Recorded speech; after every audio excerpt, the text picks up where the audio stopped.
안녕하세요. 아나운서 이가은입니다. 목포 여수 MBC가 공동으로 제작한 다가온 뉴스 시간입니다. 오늘은 2026년까지 전남의 14개 학교 신설을 추진한다는 소식과 개관 1년을 맞은 전남 도립미술관 소식 등을 준비했습니다. 함께 보시죠.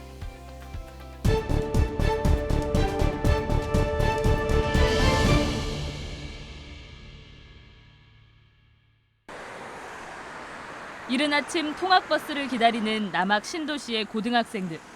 걸어서 5분 거리에 있는 고등학교 대신 버스를 30여 분 타고 무안읍 소재의 학교로 향합니다. 확실히 친구 중에는 통학거리가 멀으니까 불편해하는 애들이 많더라고요. 늘어나면 좋을 것 같습니다.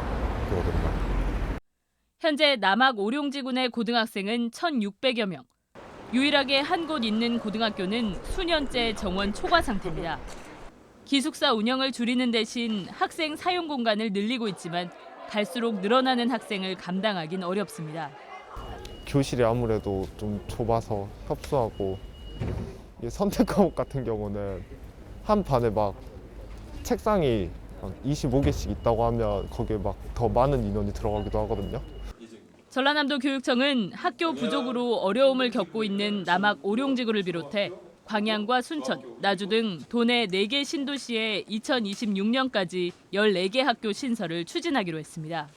단설 유치원 3곳과 초등학교 6곳, 중학교 4곳, 고등학교 1곳으로 교육부 중앙투자심사를 진행 중이거나 올해 의뢰할 계획입니다. 하지만 남학 오룡지구에 추진되는 고등학교의 경우 전남이 단일학군으로 운영되는 데다 전체 학생 수도 급감하고 있어 교육부 심사 통과에 어려움도 예상됩니다. 조금 어렵기는 하지만 최선을 다해서 올 11월 중투에 제출하고요. 최종적인 목표는 내년 4월 중투 통과를 목표로 지자체하고 적극 협력하도록 그렇게 하겠습니다. 현행 규칙상 고등학교 신설 조건은 공동주택 6,000세대 동시 분양 등으로 지역 중소도시에서 충족하기에는 사실상 어려운 실정. 그래서 전남도의회도 이 같은 규제를 완화해 줄 것을 정부에 요구하기로 했습니다. MBC 뉴스 김진선입니다. 인간 7개의 질문이란 부제로 열리고 있는 전남 도립미술관의 리움미술관 순회전. 이번 작품전은 관람객들에게 인간으로 존재하는 것에 대한 의미가 무엇인지를 43명의 작가 100여 점의 작품을 통해 전달하고 있습니다. 지난해 3월 개관한 전남 도립미술관이 개관 1년을 맞았습니다. 도립미술관은 지난 1년 동안 8차례 굵직한 전시회들을 성공적으로 개최했습니다. 특히 개관 특별전 산을 등지고 물을 바라보다와 이건희 컬렉션, 고귀한 시간, 위대한 시간 등은 전남 출신 거장들의 대표 작품들을 선보이면서 전남 미술의 명맥을 잇고 지역 미술사의 정립을 위한 발판을 마련했습니다. 도립미술관의 개방성, 혁신성, 다양성을 기반으로 세계 현대 미술과 교류하고자 했던 시도는 지역 문화예술계를 포함한 관람객들에게도 공감을 얻었습니다. 굉장히 수준 높은 작품들로 보입니다.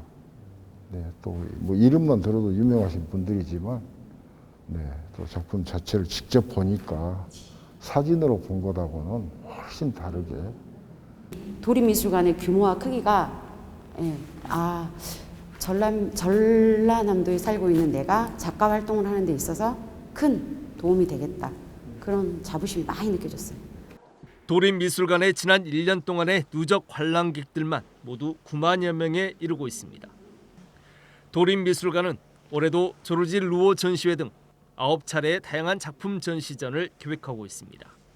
저희 전남의 작가라든지 유명한 분들의 회고전 성격의 작품도 있고 지금 현재 왕성하게 활동하고 있는 작가의 작품, 그리고 연말에는 그 프랑스 작가 조르주 루오의 국제전도 열려서 또 한 번 더 도민들에게 세계 현대 미술의 현장을 그대로 보여주는 그런 기회를 만들고자 준비하고 있습니다. 지난 1년 동안의 성과에도 불구하고 도립미술관에는 과제도 없진 않습니다. 입장료 수익에 의존하고 있는 수익 구조를 다변화할 수 있는 방안과 함께 부족한 큐레이터 등 전문 인력의 확충, 단체 교육 사업의 확대 등은 앞으로 풀어가야 할 대목입니다. 문화와 예술을 향유할 수 있는 기회가 상대적으로 부족했던 전남.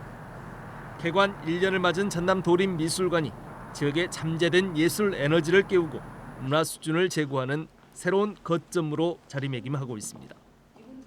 MBC 뉴스 김주입니다. 세계 박람회 이후 낭만적인 밤바다로 이어지는 관광 러시는 지난 2019년 여수 관광객 1,300만 명 시대를 열었습니다.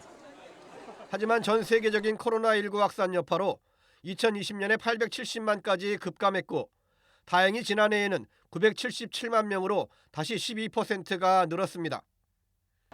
전국적인 일상 회복 움직임에 국내 여행 수요가 늘었기 때문으로 보이는데 올 들어서도 최근까지 작년에 비해서 14%가량 늘었고 앞으로 본격적인 관광 시즌이 시작되면 더 많은 관광객이 찾을 것으로 예상됩니다. 이쪽으로는 처음 왔거든요. 근데 굉장히 깨끗하고 지금 낭도 갔다 왔거든요. 근데 거기도 너무 이쁘게 잘 돼 있고요. 예, 앞으로 굉장히 발전할 것 같아요. 보니까요. 예, 너무 좋았습니다. 현재 관광객이 많은 곳은 엑스포 해양공원과 해상 케이블카, 오동도, 향일암 등인데 여수시는 관광객 증가에 대비해 새로운 관광 콘텐츠를 개발하고 있습니다. 우선 화양반도를 중심으로 고흥과 돌산으로 이어지는 연륙연도교 주변 개발입니다. 조발도와 적금도 전망공원에 이어 오는 2025년까지 88억 원의 예산을 투자해 개도 테마 관광지가 조성되고 연륙연도교 주변에는 스카이워크와 전망대 등이 갖춰집니다. 여수 백리길, 섬성길 등 아름다운 섬과 바다를 활용한 관광자원 개발과 글로벌 스마트 관광도시, 조명 연암수군 테마 관광단지를 조성하여 관광 트렌드 변화에 대응하고 지속 가능한 관광 콘텐츠를 만들도록. 또 한편으로는 여순 사건 유적지 탐방과 함께 조명연합군 테마 관광자원을 개발해 대표적인 다크 투어리즘을 활성화할 계획입니다. 오는 8월까지는 글로벌 스마트 관광도시 조성 사업을 완료해 급변하는 관광 트렌드에 대처한다는 구상입니다. 포스트 코로나 시대를 맞아 볼거리가 풍성하고 안전한 여수 관광이 새로운 시험대에 오르고 있습니다. MBC 뉴스 최우식입니다.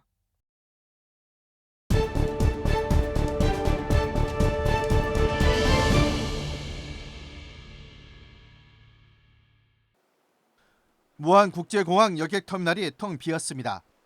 국제선 접수 데스크는 개점 휴업 상태이고 국내선만 일주일에 서너 차례 열리고 있습니다. 지난 2020년 3월 이후 모든 국제선이 끊겼고 김포와 제주 국내선만 운항하고 있습니다. 2년 동안 꽉 막혔던 무안공항 국제 노선이 조만간 다시 열릴 것으로 보입니다. 방역당국이 백신 접종을 마친 해외 입국자들의 자가격리를 면제하기로 하면서 항공사들이 발빠르게 움직이고 있습니다. 한 저비용 항공사는 무안공항에서 사이판행 전세기 취항을 준비하고 있습니다. 당초 다음 달부터 재개할 예정이었으나 세관과 출입국 검사, 방역, 이른바 CIQ 준비가 안 돼 한 달 늦춘 5월에 인가할 방침인 것으로 알려졌습니다. 무안공항은 2년간 CIQ 인력이 없었지 않습니까? 그래서 그 인력들이 새로, 특히 검역 인력들이 새로 배치가 들어와야 되기 때문에 그걸 준비해가지고 5월 달부터 열어준다. 그렇게 결정이 된 걸로 알고 있습니다. 사이판을 시작으로 다른 국내외 항공사도 지난 연말부터 준비해온 베트남과 태국 등 동남아의 전세기 취항을 타진하고 있습니다. 그런데 지난 연말 오미크론 변이처럼 국제선 재취항에 예측할 수 없는 변수도 도사리고 있습니다. 최근 갑자기 방역 강화 국가로 지정된 베트남은 입국대 자가격리 7일을 해야 하고 탑승률도 제한받는 등 사실상 베트남 여행 상품 판매가 불가능해졌습니다. 국내외 코로나 상황에 따라 출국은 물론 해외 입국자 자가격리 면제 조치도 바뀔 수 있습니다. 팬데믹 이전 8개국 15개 국제 노선을 띄웠던 무안국제공항. 지난 2년의 긴 암흑기를 벗어나 5월 사이판행 여객기를 띄울 수 있을지 관심이 모아지고 있습니다. MBC 뉴스 문현철입니다. 수확을 앞둔 조생종 양파가 트랙터 바퀴에 힘없이 갈려나갑니다. 양파가 폭락으로 제값을 받을 수 없다 보니 원가라도 건지기 위해 출하 대신 산지에서 폐기하고 있습니다. 겨우내 기른 양파를 직접 갈아엎는 농민의 마음은 착잡합니다. 자식들 기르는 것보다 더 소중하게 이렇게 길렀습니다마는 출하를 해도 도저히 출하비가 안 나오고 그래서 마음이 정말로 아픕니다. 최근 저장양파 도매가는 지난해보다 약 70% 줄어든 킬로그램당 300에서 400원 선. 코로나19로 외식과 학교 급식 일수가 줄면서 지난해 수확된 양파가 재고로 남아 가격이 폭락했습니다. 지금 공판장에 나가가 보면 저장 양파가 곳곳이 많이 적재되어 있습니다. 그 양파들 그대로 있으니까 저장 양파들은 가격도 없고 또 양도 많이 소비가 안 되고 출하할 수가 없습니다. 여기서. 산지 폐기도 폐기지만 농가의 산지 폐기 요청이 할당된 면적보다 더 많다 보니 남은 양파밭은 폐기조차 못하고 있는 상황입니다. 고흥군은 앞으로 양파밭 40헥타르의 산지 폐기를 지원하고 온오프라인 판로 확대에 힘쓸 예정입니다. 이번 주까지 산지 폐기를 조속히 실시를 하고요. 필요시에는 전 국민이 동참하는 양파 사재기 운동도 적극적으로 전개할 계획이 있습니다. 코로나19로 인한 경기 침체 여파가 양파 농가에까지 영향을 미치면서 농민들의 시름만 깊어지고 있습니다. MBC 뉴스 강서영입니다. 120년 오랜 역사를 지닌 옛 목포세관. 1897년 대한제국 시기 일제가 아닌 고종황제의 칙령으로 문을 열고 목포왕의 관세 업무를 도맡았습니다.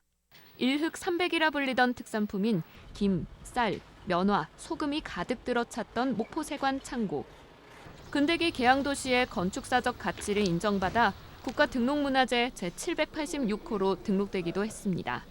관세에 필요한 배에서 그 선박에서 입출항하는 모든 물품을 보관할 수 있는 그런 창고의 기능을 했던 것이죠. 애국에서 들어온 LA 건축물 중에 일종이다. 오랜 세월 끝에 목포세관 창고가 복합문화공간으로 탈바꿈합니다. 새 이름은 목포 미식문화갤러리 해관 1897. 목포시의 슬로건인 맛과 목포세관의 첫 이름이었던 해관에서 따왔습니다.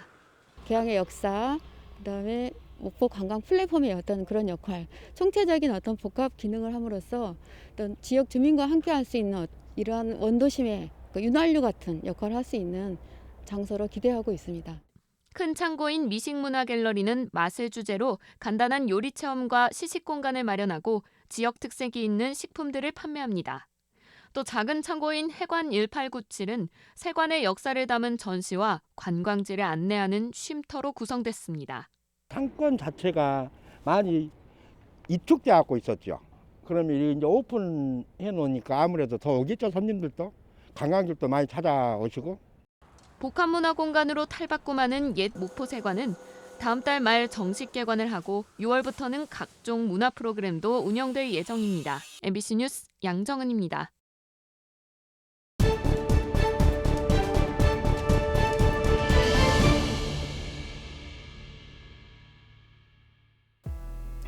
오늘 다가온 뉴스 어떻게 보셨나요? 다음 이 시간에도 더욱더 풍성한 소식으로 함께하겠습니다. 많은 시청 부탁드립니다. 고맙습니다.